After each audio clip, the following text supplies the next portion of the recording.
Verset 1. Verset 1 a dit prophétie de la chute de Babylone. Le même événement avait été prédit Ésaïe 13.1 à 14.23. Mais le trait saillant, dans le tableau précédent, était l'orgueil de Babylone avec lequel contrastait son abaissement, tandis qu'elle est dépeinte ici comme une ville de joie, plongée dans la sécurité et surprise par une catastrophe inattendue. Le prophète annonce cette ruine avec l'émotion la plus vive, on sent dans ce tableau la fraîcheur d'une révélation récente, dont son âme est encore toute saisie. L'horreur est le premier sentiment qu'il éprouve, puis cette impression fait place à la triomphante assurance que les idoles vont périr et qu'Israël sera sauvé. 2 strophes. La catastrophe se prépare pendant que Babylone passe la nuit dans les plaisirs, versets 1 à 5. L'ennemi arrive et le prophète proclame la chute de Babylone et de ses idoles et la délivrance d'Israël, impatiemment attendue, versets 6 à 10. Sur la question de l'authenticité de ce morceau, voir l'introduction au chapitre 40 à 46. Versets 1 à 5. La catastrophe se prépare, sécurité de Babylone. Sentence du désert de la mer. Ce titre fait allusion à l'un des premiers mots du morceau, du désert, verset 1. Comparez versets 13 et Ésaïe 22.1.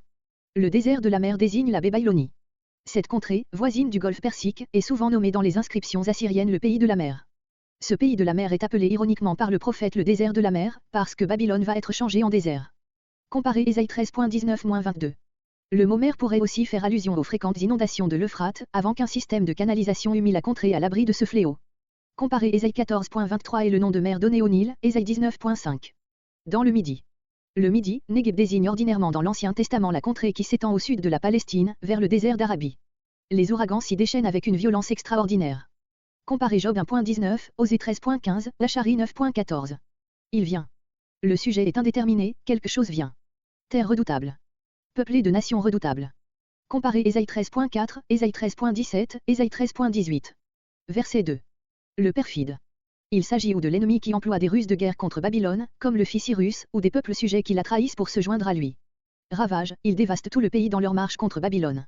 Il Voir Ésaïe 11.11, note. Après la chute de l'Empire assyrien, cette contrée fit partie de la monarchie perse et son nom désigne souvent chez les prophètes la Perse en général. Mède. Voir Ésaïe 13.17, note. Je fais cesser les gémissements, ceux que Babel faisait pousser aux peuples soumis et aux captifs, Ésaïe 14.3-6. C'est Dieu qui parle, l'armée médo-perse marche à son commandement. Comparez Ésaïe 13.3. Verset 3. Toute catastrophe, lors même qu'elle frappe un ennemi, émeut de pitié celui qui en est témoin. Comparez l'émotion du prophète à la vue des malheurs de Moab, Ésaïe 15.5, Ésaïe 16.9, Ésaïe 16.11. Pour la description de la douleur, comparez Ésaïe 13.8. Verset 4. Le crépuscule que je désirais, l'heure désirée du repos est, par la terrible vision, devenue pour le prophète une heure d'angoisse. Verset 5. Les grands de Babylone passent la nuit à table, pendant que la ville est cernée par l'ennemi. On a posé les sentinelles comme à l'ordinaire. Cette précaution prise, on se livre en sécurité au plaisir. Tout à coup, en plein festin, retentit le cri, aux armes. Il est trop tard pour préparer la défense, l'ennemi est déjà maître de la ville. Voir la description que fait Daniel, chapitre 5, de la prise de Babylone pendant un banquet. On fait le guet. Une autre traduction a été proposée, on observe les astres. Ce sens conviendrait bien à la description d'une nuit à Babylone, la patrie de l'astronomie et de l'astrologie, Ésaïe 47.13, et compléterait le tableau d'une manière piquante. Les chefs sont en fête, les mages sont, comme d'habitude, sur leurs observatoires, occupés à surprendre les secrets de l'avenir dans l'aspect du ciel. Et la ruine imminente leur échappe. Oigner le bouclier. On frottait d'huile les boucliers de cuir, pour les rendre plus brillants et plus glissants pour les traits, 2 Samuel 1.21, Virgile, Anéide 7, 625 à 626. Verset 6. Verset 6 a dit l'approche de l'ennemi, la chute de Babylone et de ses idoles et la délivrance d'Israël. Après avoir dit ce qui se passera dans Babylone, au moment où elle sera prise, le prophète revient en arrière pour décrire l'arrivée de ceux qui ont mission de la détruire. Une sentinelle. Ailleurs, le prophète est lui-même la sentinelle, versets entre 11 et 12, Habakkuk 2.1. Ici, il place, en imagination, une sentinelle qui doit lui signaler l'approche de l'armée envoyée pour détruire Babylone. Comparez 2 Samuel 18.24-27, 2 Rois 9.17-20. Verset 7.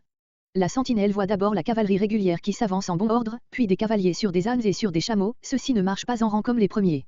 Cette description s'accorde bien avec ce que nous savons par Hérodote et Xénophon de l'armée médo-perse, qui prit Babylone. Elle ne comptait pas moins de 40 000 chevaux. Cyrus avait aussi des cavaliers montés sur des ânes et sur des chameaux. Verset 8. Comme un lion. C'est le cri de la délivrance. La sentinelle va enfin être relevée du poste où, depuis longtemps, elle se tenait au guet, immobile et attentive comme un lion à l'affût. On sait que le lion guette parfois sa proie pendant des nuits entières. Verset 9. Elle a rendu compte à son maître de ce qu'elle a vu. Verset 6. Elle se tourne maintenant vers Israël et lui déclare que ses mots sont finis. Les statues de ses dieux, on les a brisées. Les monarques assyriens et babyloniens étaient très dévots. Ils ne cessent de parler, dans leurs inscriptions, des temples et des statues qui l'ont élevé aux divinités qui les protégeant. Comparez Ésaïe 46.4, Jérémie 50.2, Jérémie 51.47, Jérémie 51.52. Hérodote représente les Perses comme acharnés à briser les idoles. Verset 10. L'air, Babylone, où Israël est foulé comme le blé dans l'air, il en sortira battu, mais purifié. Comparez l'image semblable Ésaïe 28.27-28. L'accent de pitié avec lequel le prophète s'adresse au peuple écrasé se retrouve dans toute la prophétie chapitre 40 à 46. Comparez par exemple Ésaïe 40.1. Le Dieu d'Israël. Il se montre le Dieu de son peuple dans le châtiment de Babylone, sa persécutrice. Verset 11. Versets entre 11 et 12. Cette courte prophétie rappelle le genre énigmatique des anciens oracles, comparez par exemple Ésaïe 16.4-6. Elle se rapporte à Édom. On demande, de ce pays, au prophète si la nuit est bientôt passée, il répond que le matin est près de luire, mais que la nuit ne tardera pas à revenir. Sentence de Doum.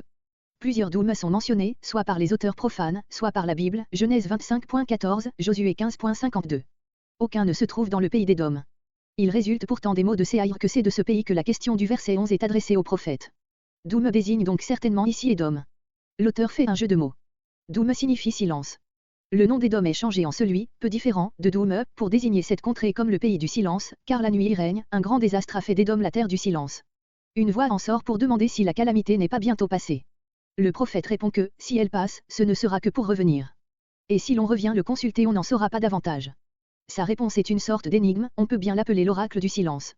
Comparez les titres symboliques de deux prophéties voisines, Ésaïe 5.1, Ésaïe 22.1.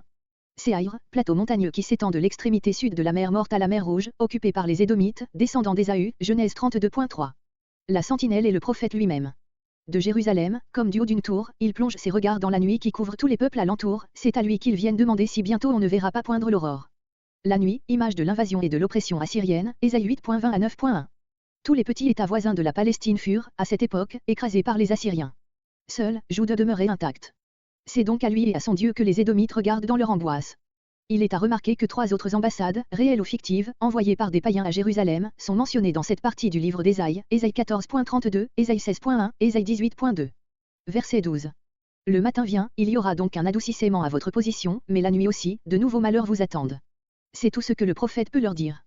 Par le matin, il faut entendre sans doute le soulagement momentané qui suivit, pour la Palestine et les États voisins, le désastre de Senchérib. Mais la nuit revint bien vite, les incursions assyriennes dans le Midi se renouvelèrent sous ses successeurs, et Édom eut plus tard à subir la domination des Chaldéens, des Perses et des Romains. Dès l'époque de la seconde ruine de Jérusalem, son nom disparaît de l'histoire. Faites des questions, revenez. Il y a certainement dans ces mots une intention ironique qui se trahit par la répétition de la terminaison insolite ajout, dans les 4 verbes hébreux, le prophète contrefait le langage des Édomites. Verset 13. Versets 13 à 17. Une tribu arabe a dû fuir devant l'ennemi, versets 13 à 15, Ésaïe annonce que dans l'espace d'une année d'autres tribus de l'Arabie septentrionale subiront le même sort, versets entre 16 et 17. Sentence en Arabie. Ce titre est tiré d'un des premiers mots du texte, vous bivouaquerez en Arabie. Comparez verset 1. Dans la forêté, dans une contrée sans eau, où ils ont dû se réfugier pour échapper aux poursuites de leurs ennemis. Dédan, tribu du nord de l'Arabie, voisine des Édomites, Genèse 25.3, Jérémie 49.8. Verset 14. De l'eau. Les lieux ordinaires de campement sont toujours près des sources. Ils ont donc dû quitter la route des caravanes. Théma est situé plus au sud que Dédan, sur la route actuelle de Dama à la Mecque. Comparez Job 6.19, Jérémie 25.23. Les Dédanites fuient vers le midi, l'ennemi vient donc du nord. Verset 16. Comme celle d'un journalier, voir Ésaïe 16.14, note. Kédar, tribu nomade issue d'Ismaël, Genèse 25.13, et qui habitait au sud-est du pays d'Édom non loin du golfe oriental de la mer Rouge. Cette tribu, souvent nommée comme l'une des principales de l'Arabie, désigne ici les Arabes septentrionaux en général. Comparez Jérémie 49.28 et suivant. Le désastre, dont elle est menacée lui fut sans doute infligé par les Assyriens. Hérodote nomme Senchérib, à l'occasion de son expédition d'Égypte, roi des Arabes. Ce prince lui-même, aussi bien que Sargon, son père, parle dans leurs inscriptions de tribus arabes qui l'ont soumise. Verset 17. Des nombreux arcs. Comparez Genèse 21.20. Le nombre des arcs, pour dire celui des guerriers.